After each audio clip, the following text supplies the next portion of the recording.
Good afternoon, and thanks for having us in. A Sioux Falls man with a long history of driving under this influence is back behind bars this midday, accused of leading police on a slow speed chase on the eastern side of the city. Officers were driving on East 6th Street around 6 o'clock last night when they noticed a van behind them was swerving into oncoming traffic. Police slowed down to let the van pass. That's when the van sideswiped a patrol car. Police turned on their lights and the van didn't stop. The van eventually pulled into a parking lot and police arrested 40-year-old David Rocky Mountain. He's charged with DUI, driving without a license and eluding police. We looked into his background, and this appears to be the 10th time Rocky Mountain has been arrested for DUI. 4 of those arrests were in the last year and a half. We'll dig deeper into his background later today on KELOLAND News. A federal jury trial is underway in Rapid City for a Montana man accused of violating Eagle law in South Dakota. Harvey Hugs is accused of illegally selling golden eagles and migratory birds. This isn't the first time he's been accused of this type of crime. Back in 2011, Hugs was involved in the sale of feathers, wings, and carcasses off of hawks, bald eagles, and golden eagles. In that case, he pleaded guilty and was sentenced to 6 months in prison. Investigators have identified the suspected gunman in the deadly shooting at Michigan State University. 3 students were killed and 5 others critically injured. So far, police have no motive for last night's deadly attack. Jordan Burroughs has the latest from East Lansing, Michigan. Police say this surveillance photo led to a tip that helped officers find the gunman who went on a deadly rampage through Michigan State University, killing and injuring multiple students. We mourn the loss of beautiful souls today and pray for those who are continuing to fight for their lives. Authorities identified the shooter as 43-year-old Anthony McRae. They say he took his own life last night during a confrontation with police miles from the campus. They add he has no known ties to the university, past or present. I know everybody wants to know what the motive is. We don't have an answer right now, and that's the honest truth. Police say the gunman opened fire shortly before 8 p.m. Monday inside an academic building and then later a student union. This video shows students fleeing a dining hall as police arrived. Everyone's freaked out, everyone's terrified, and it's a lot. It's a lot. Michigan State University has about 50,000 students, including 19,000 who live on campus. All classes and activities are canceled for at least the next couple of days. And our Spartan hearts are broken. We're grieving. But as a community, we're grieving together. There have been 67 mass shootings in the U.S. since the beginning of the year, according to the Gun Violence Archive. That's more than 1 per day. Jordan Burroughs, CBS News, East Lansing, Michigan. Michigan Governor Gretchen Whitmer ordered flags to be lowered to half staff until further notice.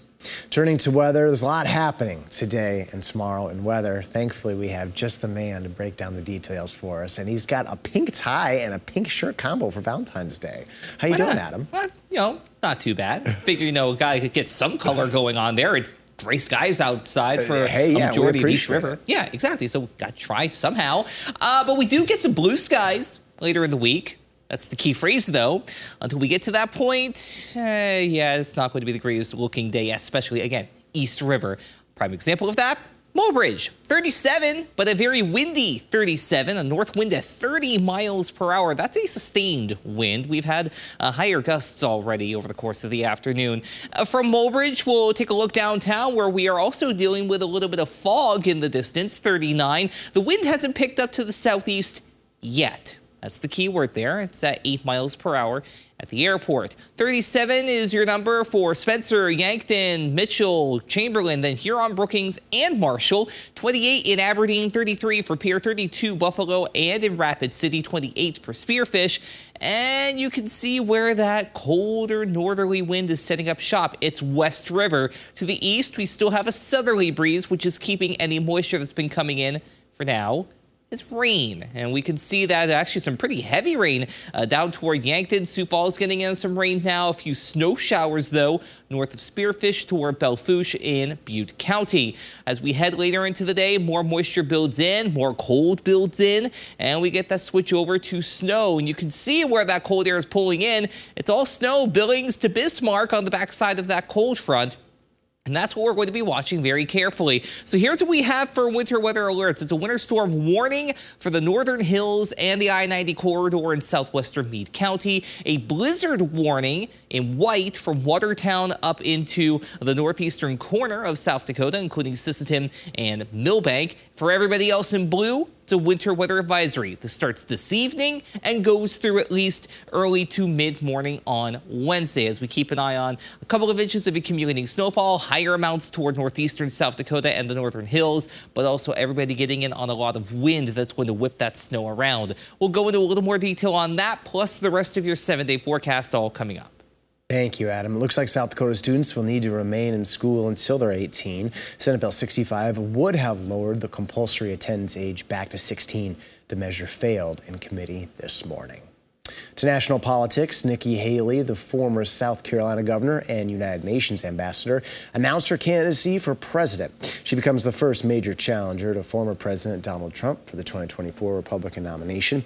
Haley said 2 years ago that she wouldn't challenge her former boss in 2024, but she changed her mind in recent months, citing, among other things, the country's economic troubles and the need for, quote, generational change, a nod to the 76-year-old Trump's age.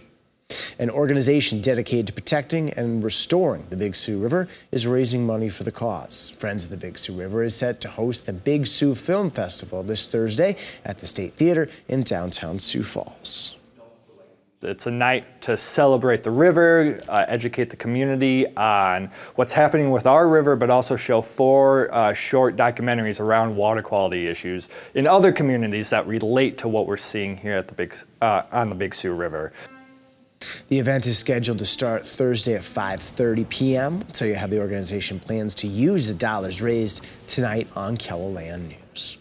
Over the past 70 years, we have brought viewers stories that impact your lives. For several KELOLAND employees, the station has been their home for decades. Perry Groten has been a part of KELOLAND News since 1984 and has covered everything from major historical events to daily life across our coverage area. Really sparking a sense of curiosity and imagination. You know, almost the moment I get my story assigned to me, I'm already, my mind's thinking way ahead. How am I going to do this? Who am I going to interview? How am I going to tell the story visually and that kind of thing? So, and after a while, it just, with the years, just come experience and the ability to tell a story, I think, better, certainly, hopefully better than how I was doing it way back in 1984. It's wonderful being his co-worker. Throughout his career, Groten has represented KELOLAND in Worthington, Minnesota, Rapid City, and he's now stationed out of Sioux Falls. In tonight's Eye on KELOLAND, Ariana Schumacher gives us a closer look at Groten's career as well as introduces us to some other past and present employees.